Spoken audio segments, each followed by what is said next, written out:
NEET UG ಪ್ರಶ್ನೆ ಪತ್ರಿಕೆ ಸೋರಿಕೆಗೆ ಕಾರಣರಾದವರಿಗೆ ನಿರ್ದರ್ಶನೀಯ ಶಿಕ್ಷೆ ವಿಧಿಸಿ ಹಾಗೂ ಎನ್ಟಿಎಯನ್ನು ರದ್ದುಗೊಳಿಸುವಂತೆ ಆಗ್ರಹಿಸಿ ಎಐಡಿಎಸ್ಒ ವಿದ್ಯಾರ್ಥಿ ಸಂಘಟನೆ ನೇತೃತ್ವದಲ್ಲಿ ಹೇಮಾವತಿ ಪ್ರತಿಮೆ ಹಿಂಭಾಗ ಮಹಾರಾಜ ಪಾರ್ಕಿನಲ್ಲಿ ಪ್ರತಿಭಟನೆ ಮಾಡಲಾಯಿತು. ಪ್ರತಿಭಟನೆಯನ್ನು ಉದ್ದೇಶಿಸಿ ಎಐಡಿಎಸ್ಒ ಜಿಲ್ಲಾ ಅಧ್ಯಕ್ಷರಾದ ಚೈತ್ರಾರವರು ಮಾತನಾಡಿ, ಪದೇ ಪದೇ ಮರುಕಳಿಸುತ್ತಿರುವ ನೀಟ್ ಪ್ರಶ್ನೆ ಪತ್ರಿಕೆ ಸೋರಿಕೆಗೆ ಕೇವಲ ಒಂದು ಪರೀಕ್ಷಾ ಸಂಸ್ಥೆಯ ವೈಫಲ್ಯವಲ್ಲ, ಇದು ಲಕ್ಷಾಂತರ ಪ್ರಾಮಾಣಿಕ ವಿದ್ಯಾರ್ಥಿಗಳ ಬೆವರು ಮತ್ತು ಕನಸುಗಳ ಮೇಲೆ ಎಸಗುತ್ತಿರುವ ಘೋರ ದೌರ್ಜನ್ಯವಾಗಿದೆ. ಕೇವಲ 3 ವರ್ಷಗಳಲ್ಲಿ 2ನೇ ಬಾರಿಗೆ ವೈದ್ಯಕೀಯ ಶಿಕ್ಷಣದ ಕನಸು ಹೊತ್ತವರ ಆಶೋತ್ತರಗಳನ್ನು ಅತಿ ಹೆಚ್ಚು ಹಣ ನೀಡುವವರಿಗೆ ಹರಾಜು ಹಾಕಲಾಗಿದೆ.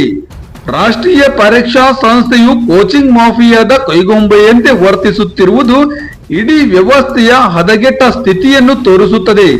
ಈ ವ್ಯವಸ್ಥೆಯು ವಿದ್ಯಾರ್ಥಿಗಳಲ್ಲಿ ತೀವ್ರ ಆತಂಕ ಮತ್ತು ಹತಾಶೆಯನ್ನು ಮೂಡಿಸಿದೆ. ಕೇವಲ ಕೆಲವರ ಲಾಭಕ್ಕಾಗಿ ಸಾರ್ವಜನಿಕ ಶಿಕ್ಷಣ ವ್ಯವಸ್ಥೆಯನ್ನು ವ್ಯವಸ್ಥಿತವಾಗಿ ನಾಶಪಡಿಸುತ್ತಿರುವುದು ಖಂಡನೀಯ. ನಮ್ಮ ವಿದ್ಯಾರ್ಥಿಗಳ ಭವಿಷ್ಯದ ಅಡಿಪಾಯವನ್ನೇ ಭ್ರಷ್ಟಾಚಾರ ಮತ್ತು ಆಡಳಿತಾತ್ಮಕ ನಿರ್ಲಕ್ಷ್ಯಕ್ಕೆ ಬಲಿ ನೀಡಲಾಗುತ್ತಿದೆ. ಶಿಕ್ಷಣ ವ್ಯವಸ್ಥೆಯನ್ನು ಮಾರುಕಟ್ಟೆಯನ್ನಾಗಿ ಮಾಡಿಕೊಂಡಿರುವುದರಿಂದ ಇಂಥ ಸಮಸ್ಯೆಗಳು ಪದೇ ಪದೇ ಹಲವು ಕೇಂದ್ರೀಕೃತ ಪರೀಕ್ಷೆಗಳಲ್ಲಿ ಮರುಕಳಿಸುತ್ತಿವೆ.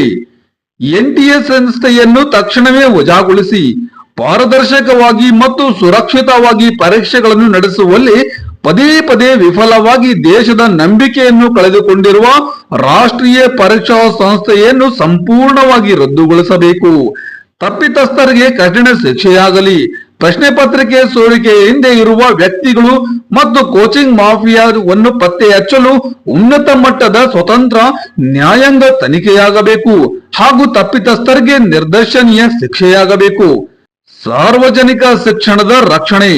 ಪ್ರವೇಶ ಪರೀಕ್ಷಾ ಪದ್ಧತಿಯನ್ನು ಸಮಗ್ರವಾಗಿ ಬದಲಿಸಿ ಅದು ಸಾಮಾನ್ಯರಿಗೂ ಲಭ್ಯವಿರುವಂತೆ ಪಾರದರ್ಶಕವಾಗಿ ಮತ್ತು ಖಾಸಗಿ ವಾಣಿಜ್ಯ ಹಿತಾಸಕ್ತಿಗಳಿಂದ ಮುಕ್ತವಾಗಿರುವಂತೆ ನೋಡಿಕೊಳ್ಳಬೇಕು.